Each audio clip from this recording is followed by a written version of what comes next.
Salam sejahtera dan salam Sarawakku sayang. Buletin UKAS edisi petang 29 Mac 2020 bersama saya Enes Jonathan Seribu. Ketua Menteri Sarawak, Datuk Petinggi Dr. Abang Haji Abdul Rahman Johari Tun Datuk Abang Haji Openg berterima kasih kepada Perdana Menteri Tan Sri Muhyiddin Yassin atas pengumuman beliau mengenai pakej Rancangan Ekonomi Prihatin Rakyat 2020 Prihatin pada 27 Mac lalu. Bercakap pada sidang media selepas membuat pemantauan di dua buah pasar raya di Kuching, beliau memberitahu pakej tersebut dapat menambah pakej Sarawakku Sayang. Satu jawatan kuasa di bawah Setiausaha Kerajaan Negeri dan Setiausaha Persekutuan akan ditubuhkan bagi melaksanakan pakej tersebut. Kalau satu lagi saya nak mengucap terima kasih kepada Yang Amat Berhormat Perdana Menteri atas pakej yang telah diumumkan. Pakej itu sudah tentu dapat menambah Sarawakku Sayang punya pakej. Jadi Sarawakku Sayang dengan prihatin, kita memang prihatin kepada rakyat, dan saya akan menubuhkan jawatankuasa kerana Yang Amat Berhormat telah mengarahkan supaya distribution untuk melaksanakan pakej tersebut untuk Sabah dan Sarawak akan dijalankan oleh Kerajaan Negeri. Barisan Hadapan yang bertugas semasa Perintah Kawalan Pergerakan PKP serta orang awam di Zon Merapuk dan Zon Kuala Lawas menerima bantuan berupa keperluan makanan.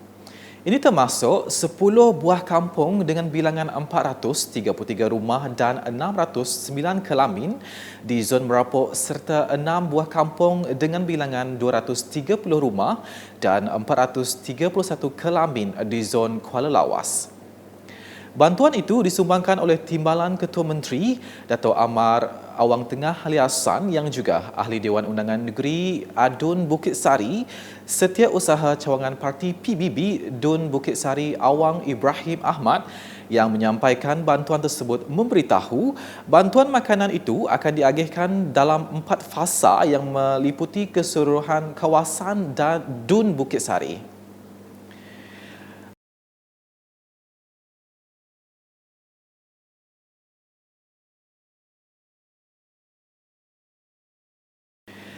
Empat lagi premis akan dijadikan pusat kuarantin sementara bagi menempatkan pesakit yang disyaki dijangkiti COVID-19 di Seri Aman.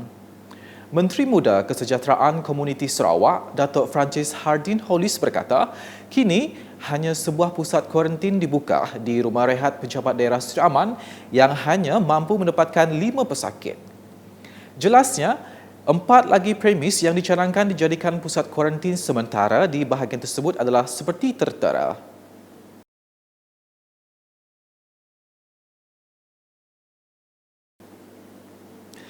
Nasib 456 keluarga dari 23 buruh panjang dan 3 kampung di pesisir sungai yang terputus bekalan makanan ekoran penguatkuasaan Perintah Kawalan Pergerakan PKP mendapat simpati Ahli Dewan Undangan Negeri Adun Daro Safi'i Ahmad.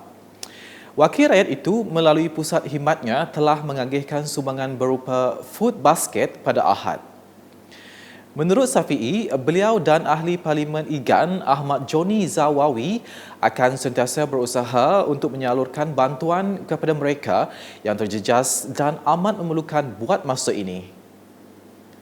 Jawatan Kuasa Pengurusan dan Bantuan Bencana Daerah Tatau sedang mengenal pasti ketua isi rumah di 252 rumah panjang dan kampung di bawah pentadbiran daerah Tatau. Pegawai daerah Tatau merangkap pengurusi jawatan kuasa itu, Barayan Lenya berkata, ini bagi memudahkan proses penghantaran barangan keperluan kepada setiap penduduk yang terjejas dalam Perintah Kawalan Pergerakan. Ahli Dewan Undangan Negeri Adun Batu Kitang merangkap pengurusi Majlis Perbandaran Pedawan MPP Lo Keciang melakukan tinjauan di 3 pasar basah iaitu Pasar Batu Tiga, Pasar Kota Sentosa, Pasar Kota Pedawan dan Pusat Perniagaan pada Ahad. Tinjauan yang dilakukan mendapati rata-rata pembeli mematuhi serta menerapkan peraturan penjarakan sosial 1 meter demi mengelakkan jangkitan COVID-19. Di Belaga, persatuan-persatuan dan individu antara pihak yang turut menghulurkan sumbangan kepada mereka yang memerlukan selain petugas pemantauan Perintah Kawalan Pergerakan PKP.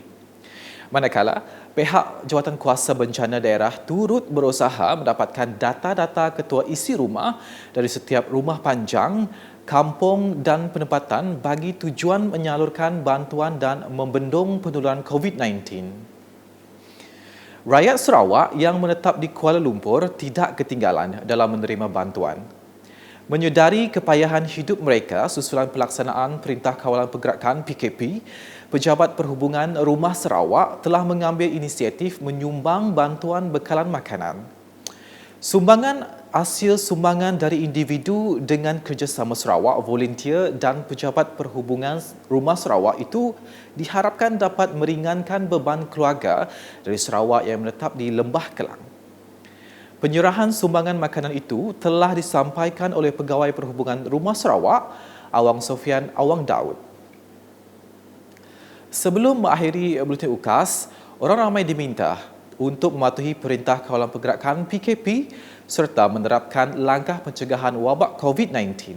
Sejahtera, seperti yang kita tahu sekarang ini wabak COVID-19 sudah semakin menular bukan sahaja di negara kita tapi juga secara global, iaitu pandemik. Dan untuk itu kerajaan Malaysia telah pun melaksanakan Perintah Kawalan Pergerakan di negara kita. Dan kita sebagai rakyat Malaysia seharusnya mengetahui langkah-langkah pencegahan untuk COVID-19 ini supaya diri kita dan juga keluarga kita serta orang di sekeliling kita tidak akan dijangkiti oleh wabak yang semakin menular. Sekian Buletin UKAS edisi petang bersama saya Enes Jonathan Seribu dan kru penerbitan. Jaga diri anda, keluarga anda dan sentiasa berwaspada. Dapatkan berita terkini Sarawak setiap hari dengan melayari Facebook UKAS, ukas.sarawak.gov.my dan subscribe serta like saluran YouTube Buletin UKAS. Salam UKAS.